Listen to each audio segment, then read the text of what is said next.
Kerala water authority കാര്യാലയത്തിന് മുന്നിൽ കഴിഞ്ഞ 21 ദിവസമായിട്ട് അനിശ്ചിതകാല സമരം നടക്കുകയാണ്. വാട്ടർ അതോറിറ്റി പെൻഷനേഴ്സ് ഓർഗനൈസേഷനാണ് പ്രതിഷേധം നടത്തുന്നത്. നിരവധി ആവശ്യങ്ങൾ ഉന്നയിച്ചുകൊണ്ടാണ് കഴിഞ്ഞ 21 ദിവസമായിട്ട് അവർ വാട്ടർ അതോറിറ്റിക്ക് മുന്നിൽ ഇത്തരത്തിലൊരു പ്രതിഷേധ ധർണ സംഘടിപ്പിച്ചിരിക്കുന്നത്. എന്താണ് ഈ ധർണ സംഘടിപ്പിക്കാനുള്ള കാരണം? എന്തൊക്കെയാണ് നിങ്ങളുടെ ആവശ്യങ്ങൾ? സർക്കാർ ജീവനക്കാരോടൊപ്പം ജീവനക്കാർക്കും പെൻഷൻകാർക്കും എല്ലാ ആനുകൂല്യങ്ങളും നൽകി വന്നിരുന്നു. എന്നാൽ ഇപ്പോൾ കഴിഞ്ഞ കുറേ കാലമായി സർക്കാർ ജീവനക്കാരോടൊപ്പം ആ ആനുകൂല്യം വാട്ടർ അതോറിറ്റിയിലെ ജീവനക്കാർക്ക് കൊടുക്കുന്നില്ല, പെൻഷൻകാർക്ക് കൊടുക്കുന്നില്ല. ഇപ്പോൾ പ്രാണവായു കഴിഞ്ഞാൽ ഏറ്റവും പ്രാധാന്യമുള്ള ഒരു സ്ഥാപനമാണ് വാട്ടർ അതോറിറ്റി എന്ന് പറയുന്നത്. പൊതുജനങ്ങൾക്ക് വെള്ളം കൊടുക്കുക എന്ന് പറയുന്ന കർത്തവ്യം നിർവഹിക്കുന്നത് സർക്കാരിന് വേണ്ടിയിട്ടാണ് ഈ ജീവനക്കാരും പെൻഷൻകാരും. 90 കോടി രൂപയാണ് ഇപ്പോൾ ഏതാണ്ട് ഒരു വരുമാനമെന്ന് പറയുന്നത്. ചിലവെന്ന് പറഞ്ഞാൽ 138 കോടി രൂപയാണ്. ഇപ്പോൾ ഓരോ മാസവും 40-45 കോടി രൂപ നമ്മൾ നഷ്ടത്തിലാണ് ഈ സ്ഥാപനം മുന്നോട്ട് പോയിക്കൊണ്ടിരിക്കുന്നത്. അപ്പോൾ ഇത് കോമ്പൻസേറ്റ് ചെയ്യാൻ ഗവൺമെൻറ് ഒരു പൈസ തരുന്നില്ല എന്ന് മാത്രമല്ല, റവന്യൂ ഇനത്തിൽ നമുക്ക് കിട്ടിയ തുക പോലും ഗവൺമെൻറ് ഇലക്ട്രിസിറ്റി ബോർഡിൻ്റെ കടമെന്ന് പറഞ്ഞ് അങ്ങോട്ട് എടുക്കുക ചെയ്യുന്നത്.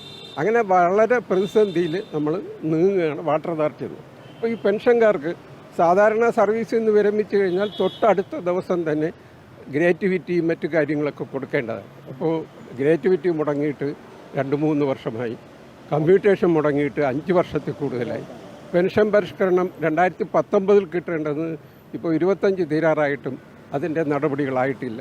ഇങ്ങനെ വർഷങ്ങളായിട്ട് കുടിശ്ശിയായി നിൽക്കുന്ന ഈ ആനുകൂല്യത്തിന് വേണ്ടിയിട്ടാണ് നമ്മൾ ഈ സമരം തുടങ്ങിയത്. ഈ സത്യാഗ്രഹ ദിനങ്ങളിൽ എന്തെങ്കിലും അധികൃതരുമായിട്ട് സംസാരിക്കാൻ കഴിഞ്ഞോ? അവരുടെ ഒരു പ്രതികരണം എപ്പോഴെങ്കിലും ലഭിച്ചിരുന്നോ? മന്ത്രി 2 പ്രാവശ്യം മന്ത്രിയുമായിട്ട് ചർച്ച ഉണ്ടായിരുന്നു. മെനഞ്ഞാന്നും മന്ത്രിയുമായിട്ട് ചർച്ച ഉണ്ടായിരുന്നു. വാട്ടർ അതോറിറ്റി മാനേജ്മെൻറ്റും ഉണ്ടായിരുന്നു, അതിൽ പങ്കെടുത്തിരുന്നു. മന്ത്രി വളരെ പോസിറ്റീവായിട്ടാണ് സംസാരിച്ചത്. നമ്മുടെ സമരം ന്യായമാണെന്നും നമ്മുടെ സമരം ഈ കാര്യങ്ങൾ പരിഗണിക്കുന്നുണ്ടെന്നും ഈ മാസം തന്നെ ഒരു ഗഡു ആയിട്ട് നമുക്ക് വാട്ടർ അതോറിറ്റിക്ക് കിട്ടേണ്ട നോൺ പ്ലാൻ ഗ്രാൻറ്റിൻ്റെ ഒരു ഗഡു ഈ മാസം തന്നെ തരുമെന്നും അതിൽ നിന്ന് പെൻഷൻകാരുടെ ഒരു ഗഡു, ഈ കുടിശ്ശിയുള്ള ആനുകൂല്യങ്ങളുടെ ഒരു ഗഡു തരുമെന്നും ബാക്കി ഗഡുക്കളായിട്ട് ഏപ്രിലിന് മുമ്പായിട്ടും മാർച്ചിന് മുമ്പായിട്ട് തരുമെന്നും മന്ത്രി തന്ന ഒരു ഉറപ്പിൻ്റെ അടിസ്ഥാനത്തിൽ മന്ത്രിയുടെ വാക്കിനെ ഞങ്ങൾ വിശ്വാസത്തിലെടുത്ത് ഞങ്ങൾ തൽക്കാലം ഈ സമരം ഒരു 2 ആഴ്ചത്തേക്ക് ഞങ്ങൾ മാറ്റിവെക്കുകയാണ്. സർക്കാരിൻ്റെ ഭാഗത്തു നിന്ന് വാഗ്ദാനം ലംഘിക്കപ്പെടുകയാണെങ്കിൽ തുടർന്ന് ഞങ്ങൾ തീർച്ചയായിട്ടും സമരത്തിന് ഞങ്ങൾക്ക് പോകേണ്ടി വരും. സമരത്തിലേക്ക് പോകും. ഈ സമരം പൂർവാധികം ഭംഗിയായി കൊണ്ടുവരും. ഇതുപോലെയല്ല, ശക്തമായ സമരത്തിലേക്ക് പോകും എന്നുള്ളതാണ്. കഴിഞ്ഞ 21 ദിവസമായിട്ട് വാട്ടർ അതോറിറ്റിയുടെ മുന്നിൽ ഇവർ സമരം ചെയ്യുകയായിരുന്നു. ഇപ്പോൾ കഴിഞ്ഞ ദിവസം നടത്തിയ ചർച്ചയിൽ ലഭിച്ച മന്ത്രിയുടെ ഉറപ്പിന്റെ അടിസ്ഥാനത്തിൽ അവർ കുറച്ച് ദിവസത്തേക്ക് സമരം മാറ്റിവെക്കുകയാണ്.